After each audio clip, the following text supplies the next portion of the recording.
Merci Madame la Présidente.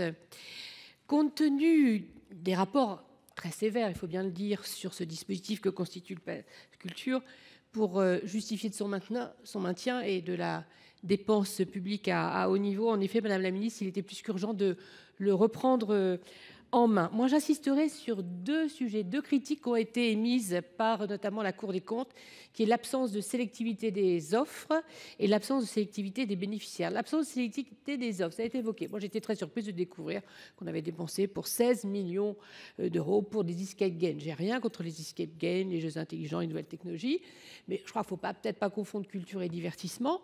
Et ça me choque quand je vois que par ailleurs, nos structures du spectacle vivant bénéficient peu, en réalité, voilà, par effet de domino, du pass culture et ont les plus grandes difficultés, compte tenu de l'érosion des budgets ces dernières années, à maintenir, dans le cadre de leur convention d'objectifs et de moyens, leur programme d'éducation artistique et culturelle. Donc il y a un vrai sujet là, Madame la Ministre, et j'attends avec impatience le rapport de la Cour des comptes sur l'éducation artistique et culturelle, parce qu'il pourra nous éclairer, puisque vous avez dit que le pass culture était une étape dans ce parcours d'éducation artistique et culturelle, peut-être qu'on pourra corréler les deux sujets et peut-être refaire un tour d'horizon de ce qui est en définitive proposé aux jeunes. Deuxième sujet, la sélectivité des bénéficiaires.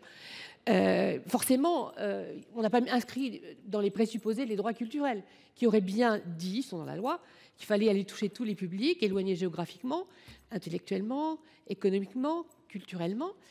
Les handicapés, personne n'en parle. Je n'ai vu l'occurrence, le mot nulle part dans même le rapport de la Cour des comptes, l'accessibilité universelle à la culture. On va fêter les 20 ans de la loi handicap. Il ne s'agit pas que d'ailleurs de l'accessibilité en fauteuil roulant, il s'agit de l'accessibilité des malentendants, de toutes les personnes aussi qui intellectuellement n'ont pas accès à la culture. Pouvez-vous vous engager, Madame la Ministre, à élargir le collectif justement à certains établissements qui feront de la médiation pour emmener tous ces jeunes aussi au spectacle, au concert, y compris dans les lieux où se pratiquent d'autres sujets. Puis dernière question, si le pass culture doit être mobilisé. Votre temps est terminé, je suis désolée. Madame la Ministre, pour 2 minutes.